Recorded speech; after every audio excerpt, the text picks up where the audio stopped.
ಹೋಗಿ ತನ್ನ ಮಗಳು ನಿಂದಿಸಿದ್ದ. ಅವಮಾನಕಾರಿ ಸೋತಿದ್ರಿಂದ ಪ್ರೆಷರ್ ಮಾಡಿ ಪೊಲೀಸ್ ಕಡೆ ನನ್ನ ಮೇಲೆ ಕೇಸ್ ಹಾಕ್ಸ್ತೀನಿ.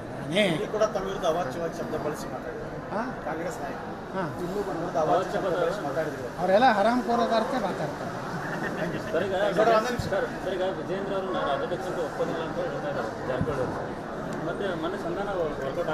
ನೋಡ್ರಿ, ಸಂಧಾನ ಆಗಿಲ್ಲ. ಅಲ್ಲಿ ನಮ್ಮೆಲ್ಲ ಭಾವನೆಗಳನ್ನು ತಿಳ್ಕೊಂಡಾರ. ರಮೇಶ್ ಜಾರಕಿಹೊಳಿ ಅವ್ರ ಮೇಲೆ ಭಾಳ ದೊಡ್ಡ ಒಂದು ಷಡ್ಯಂತ್ರ ನಡೆದು ಅವ್ರನ್ನ ಅದೇನು ಏನು ಟ್ರ್ಯಾಪ್ ಆಯ್ತಲ್ಲ, ಅವ್ರ ಅತ್ಯಾಚಾರ ಅಂತ ಹೇಳಿ ಪ್ರೂವ್ ಮಾಡ್ಲಕ್ಕೆ ಹೋದ್ರು. ನೋಡ್ರಿ, ಆಕೆ ಫೋನ್ ಮಾಡಿ ಹೇಳ್ತಾರೆ ದಿಲ್ಲಾಗ ರಮೇಶ್ ಜಾರಕಿಹೊಳಿ, ನೀ ನನ್ನ ಬಿಟ್ಟು ಹೋಗಿಲ್ಲ ಅಂದರೆ ಇದನ್ನು ಅತ್ಯಾಚಾರ ಮನೆ ಕರ್ಕೊಂಡು ಹೋಗಲ್ಲ, ಸಮ್ಮತಿ ಐತಿ. ಅದಕ್ಕೆ ರಮೇಶ್ ಜಾರಕಿಹೊಳಿ ಅವ್ರದ್ದು ಏನು ಸಿಟ್ಟೈತೆ ಅಂದ್ರೆ, ಇದ್ರ ಹಿಂದೆ ವಿಜೇಂದ್ರ ಮತ್ತು ಡಿ ಕೆ ಶಿವಕುಮಾರ್ ಇವರಿಬ್ಬರು ಕೂಡಿ CD ಬಿಡುಗಡೆ ಮಾಡ್ಯಾರ. ಅವ್ರಿಗೆ ಭಾಳ ಸಿಟ್ಟಿದೆ, ಭಾಳ ದೊಡ್ಡ ಅಪಮಾನ ರಮೇಶ್ ಜಾರಕಿಹೊಳಿಗಾಗಿದೆ. ಅವರ ಸಿಟ್ಟು ಕಡಿಮೆ ಆಗಿಲ್ಲ. ರಮೇಶ್ ಜಾರಕಿಹೊಳಿ ಏನು ನಿರ್ಣಯ ತೊಗೊಂಡಾರ ಅದಕ್ಕೆ ನಾವು ಬದ್ಧ ಇದ್ದೀವಿ.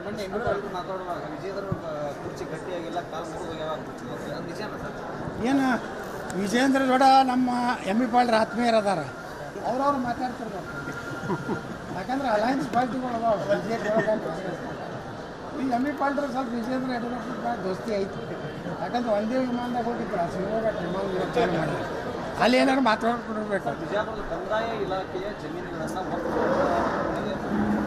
ಆ ಮೊಹಮ್ಮದ್ ಮೊಹಸಿನ್ DC ಇದ್ದಾಗ 400-500 ಎಕರೆ ವಕಫ್ ಮಾಡಿ ಹೋಗ್ಬಿಡ್ತಾರೆ. ಈಗ ಮೊನ್ನೆ ನಾ ಬರೀ 56,000 ತಿಳ್ಕೊಂಡಿದ್ದೆ.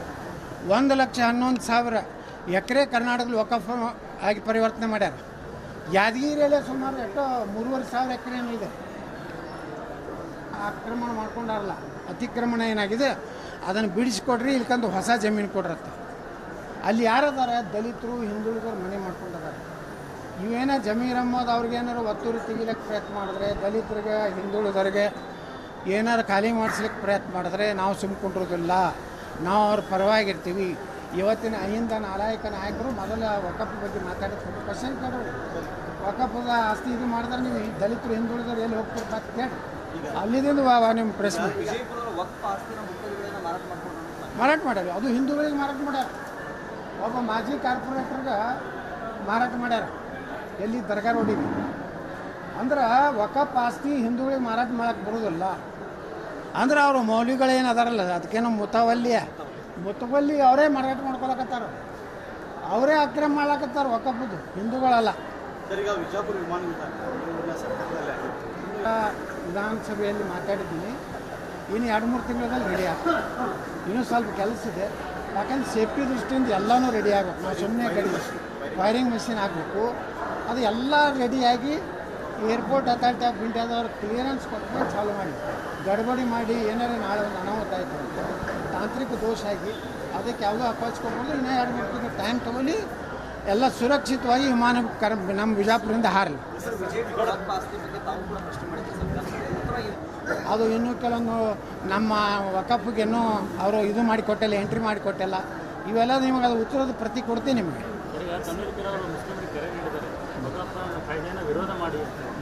ನಾವು ಹಿಂದೂಗಳಿಗೆ ಕರೆ ಕೊಡ್ತೀವಿ. ವಕಫ್ ಏನು ಕಾನೂನಿದೆ ಬರೇ ಸುಧಾರಣೆ ಮಾಡಬಾರ್ದು, ಅದನ್ನು ಇಡೀ ದೇಶದ ಕಿತ್ತು ಹಾಕಿ ಅದು ದಲಿತರಿಗೆ ಹಿಂದುಳಿದವ್ರಿಗೆ ಸರ್ಕಾರದ ಯೋಜನೆಗಳೇ ಅದನ್ನು ಉಪಯೋಗ ಮಾಡ್ಬೇಕು. ಆ ಜಮೀನಕ್ಕೆ ನಾವು ಕರೆ ಕೊಡ್ತೀವಿ. ಅವರು ನೋಡ್ರಿ, ನಮ್ಮ ಹಿಂದೂಗಳು ಮೊನ್ನೆ ಅವರ ಒಂದು ದೊಡ್ಡ ಹಬ್ಬ ಆಯ್ತು, ಈದ್ ಮಿಲಾದ್. ಎಲ್ಲರೇ ನಮ್ಮ ದೇಶದಲ್ಲಿ ಯಾರಾದರೂ ಈದ್ ಮಿಲಾದ್ ಕಲ್ಲು ಹಾಕಿದ್ರ, ಮತ್ತು ಅವ್ರ್ಯಾಕೆ ಮುಸ್ಲಿಮರು ಗಣೇಶನ ಕಾಲ ಹಾಕ್ತಾ ಇರ್ತಾರೆ ಅಂದ್ರೆ ಅವ್ರಿಗೆ ದೇಶನಾಗ ಶಾಂತಿಯಿಂದ ಇರಬೇಕನ್ನೋಂಥ ಭಾವನೆ ಇಲ್ಲ. ಅವರಿಗೆ ಯಾವಾಗಲೂ ಹಿಂದೂಗಳನ್ನು ಕೆಡಕೋದು, ನಮ್ಮ ಮಸೀದಿ ಮುಂದೆ ಬರಬೇಡತ್ತಾರೆ. ಯಾರು ಇವ್ರ ಅಪ್ಪನ ಆಸ್ತಿ ಇಲ್ಲ.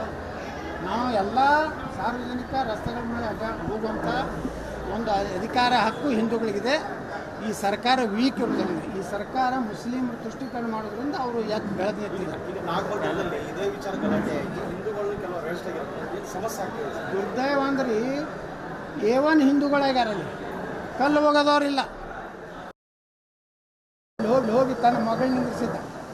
ಅವಮಾನಕಾರಿ ಸೋತಿದ್ರಿಂದ ಪ್ರೆಷರ್ ಮಾಡಿ ಪೊಲೀಸ್ ಕಡೆ ನನ್ನ ಮೇಲೆ ಕೇಸ್ ಹಾಕ್ಸ್ತಾರೆ.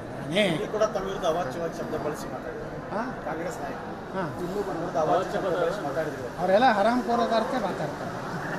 ಸರ್ ಈಗ ವಿಜೇಂದ್ರ ಅವರು ರಾಜ್ಯಾಧ್ಯಕ್ಷರು ಒಪ್ಪೋದಿಲ್ಲ ಅಂತ ಹೇಳ್ತಾ ಇದ್ದಾರೆ ಜಾರಕಿಹೊಳಿ ಅವರು. ಮತ್ತೆ ಮೊನ್ನೆ ಸಂಧಾನ ವರ್ಕೌಟ್ ಆಗಲಿಲ್ಲ ನೋಡ್ರಿ, ಸಂಧಾನ ಆಗಿಲ್ಲ ಅಲ್ಲಿ. ನಮ್ಮೆಲ್ಲ ಭಾವನೆಗಳನ್ನು ತಿಳ್ಕೊಂಡಾರ. ರಮೇಶ್ ಜಾರಕಿಹೊಳಿ ಅವ್ರ ಮೇಲೆ ಭಾಳ ದೊಡ್ಡ ಒಂದು ಷಡ್ಯಂತ್ರ ನಡೆದು ಅವ್ರನ್ನ ಅದೇನು ಏನು ಟ್ರ್ಯಾಪ್ ಆಯ್ತಲ್ಲ, ಅವ್ರ ಅತ್ಯಾಚಾರ ಅಂತ ಹೇಳಿ ಪ್ರೂವ್ ಮಾಡ್ಲಕ್ಕೆ ಹೋದ್ರು. ನೋಡ್ರಿ, ಆಕೆಗೆ ಫೋನ್ ಮಾಡಿ ಹೇಳ್ತಾರೆ ದಿಲ್ಲಾಗ ರಮೇಶ್ ಜಾರಕಿಹೊಳಿ, ನೀ ನನ್ನ ಬಿಟ್ಟು ಹೋಗಿಲ್ಲ ಅಂದರೆ ಇದನ್ನು ಅತ್ಯಾಚಾರ ಮನೆ ಕರ್ಕೊಂಡು ಹೋಗಲ್ಲ, ಸಮ್ಮತಿ ಐತಿ.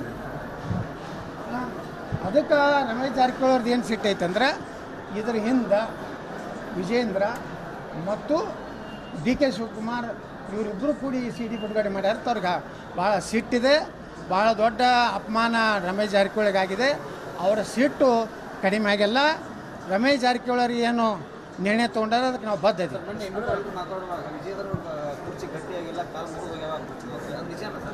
ಏನು ವಿಜೇಂದ್ರ ಜೋಡ ನಮ್ಮ ಎಮ್ ಇ ಪಾಲ್ರ ಆತ್ಮೀಯರು ಅದಾರ, ಅವ್ರವ್ರು ಮಾತಾಡ್ತಿರ್ಬೇಕು. ಯಾಕಂದ್ರೆ ಅಲಯನ್ಸ್ ಪಾರ್ಟಿಗಳು ಈ ಎಮ್ ಇ ಪಾಲ್ರ ಸ್ವಲ್ಪ ವಿಜೇಂದ್ರ ಯಡಿಯೂರಪ್ಪ ದೋಸ್ತಿ ಐತಿ. ಯಾಕಂದ್ರೆ ಒಂದೇ ವಿಮಾನದಾಗ ಹೋಗಿದ್ರು ಆ ಶಿವಮೊಗ್ಗ ವಿಮಾನ ಯೋಚನೆ ಮಾಡಿ ಅಲ್ಲಿ ಏನಾದ್ರು ಮಾತಾಡ್ಕೊಡ್ಬೇಕು. ಕಂದಾಯ ಇಲಾಖೆಯ ಜಮೀನುಗಳನ್ನು ಆ ಮೊಹಮ್ಮದ್ ಮೊಹಸಿನ್ ಡಿ ಸಿ ಇದ್ದಾಗ 400-500 ಎಕರೆ ವಕಫ್ ಮಾಡಿಕೊಂಡು ಈಗ ಮೊನ್ನೆ ನಾ ಬರೀ 56,000 ತಿಳ್ಕೊಂಡಿದ್ದೆ. 1,11,000 ಎಕರೆ ಕರ್ನಾಟಕದಲ್ಲಿ ವಕಫ್ ಆಗಿ ಪರಿವರ್ತನೆ ಮಾಡ್ಯಾರ. ಯಾದಗಿರಿಯಲ್ಲೇ ಸುಮಾರು 3,500 ಎಕರೆ ಇದೆ ಆಕ್ರಮಣ ಮಾಡ್ಕೊಂಡಾರಲ್ಲ, ಅತಿಕ್ರಮಣ ಏನಾಗಿದೆ ಅದನ್ನು ಬಿಡಿಸ್ಕೊಡ್ರಿ, ಇಲ್ಕಂದು ಹೊಸ ಜಮೀನು ಕೊಡ್ರತ್ತೆ. ಅಲ್ಲಿ ಯಾರದಾರ ದಲಿತರು ಹಿಂದುಳಿದವರು ಮನೆ ಮಾಡ್ಕೊಂಡಿದ್ದಾರೆ. ಇವೇನೋ ಜಮೀರ್ ಅಹ್ಮದ್ ಅವ್ರಿಗೇನಾರು ಒತ್ತುರಿ ತೆಗಿಲಿಕ್ಕೆ ಪ್ರಯತ್ನ ಮಾಡಿದ್ರೆ, ದಲಿತರಿಗೆ ಹಿಂದುಳಿದವ್ರಿಗೆ ಏನಾರು ಖಾಲಿ ಮಾಡಿಸ್ಲಿಕ್ಕೆ ಪ್ರಯತ್ನ ಮಾಡಿದ್ರೆ ನಾವು ಸುಮ್ಕೊಂಡಿರೋದಿಲ್ಲ, ನಾವು ಅವ್ರ ಪರವಾಗಿರ್ತೀವಿ. ಇವತ್ತಿನ ಅಹಿಂದ ನಾಲಾಯಕ ನಾಯಕರು ಮೊದಲ ವಕಫ್ ಬಗ್ಗೆ ಮಾತಾಡಿದ್ರು. ಕ್ವಶನ್ ಕೇಳೋರು, ವಕಫದ ಆಸ್ತಿ ಇದು ಮಾಡಿದ್ರೆ ನೀವು ದಲಿತರು ಹಿಂದುಳಿದವ್ರು ಎಲ್ಲಿ ಹೋಗ್ತಾರೆ ಅಂತ ಕೇಳಿ ಅಲ್ಲಿದಿಂದ ನಿಮ್ಮ ಪ್ರಶ್ನೆ ಮಾರಾಟ ಮಾಡ್ಯಾರ. ಅದು ಹಿಂದೂಗಳಿಗೆ ಮಾರಾಟ ಮಾಡ್ಯಾರ. ಒಬ್ಬ ಮಾಜಿ ಕಾರ್ಪೊರೇಟರ್ಗೆ ಮಾರಾಟ ಮಾಡ್ಯಾರ, ಎಲ್ಲಿ ದರ್ಗಾ ರೋಡಿಗೆ. ಅಂದ್ರೆ ವಕಫ್ ಆಸ್ತಿ ಹಿಂದೂಗಳಿಗೆ ಮಾರಾಟ ಮಾಡಕ್ಕೆ ಬರೋದಿಲ್ಲ. ಅಂದ್ರೆ ಅವರು ಮೌಲ್ಯಗಳೇನು ಅದಾರಲ್ಲ, ಅದಕ್ಕೇನೋ ಮುತವಲ್ಲಿ ಅವರೇ ಮಾರಾಟ ಮಾಡ್ಕೊಳಕತ್ತಾರ, ಅವರೇ ಅಕ್ರಮ ಮಾಡ್ಲಕತ್ತಾರ. ವಕಫದ್ದು ಹಿಂದೂಗಳಲ್ಲ. ವಿಧಾನಸಭೆಯಲ್ಲಿ ಮಾತಾಡಿದ್ದೀನಿ. ಇನ್ನು 2-3 ತಿಂಗಳಲ್ಲಿ ರೆಡಿ ಆಗ್ತದೆ. ಇನ್ನೂ ಸ್ವಲ್ಪ ಕೆಲಸ ಇದೆ. ಯಾಕಂದ್ರೆ ಸೇಫ್ಟಿ ದೃಷ್ಟಿಯಿಂದ ಎಲ್ಲನೂ ರೆಡಿ ಆಗಬೇಕು. ನಾವು ಸುಮ್ಮನೆ ಗಡಿ ಫೈರಿಂಗ್ ಮೆಷಿನ್ ಆಗಬೇಕು. ಅದು ಎಲ್ಲ ರೆಡಿಯಾಗಿ ಏರ್ಪೋರ್ಟ್ ಅಥಾರಿಟಿ ಆಫ್ ಇಂಡಿಯಾದವ್ರು ಕ್ಲಿಯರೆನ್ಸ್ ಕೊಟ್ಟು ಚಾಲು ಮಾಡಿ, ಗಡ್ಬಡಿ ಮಾಡಿ ಏನಾರೇ ನಾಳೆ ಒಂದು ಅನಾಹುತ ಆಯಿತು ಅಂತ ತಾಂತ್ರಿಕ ದೋಷ ಆಗಿ ಅದಕ್ಕೆ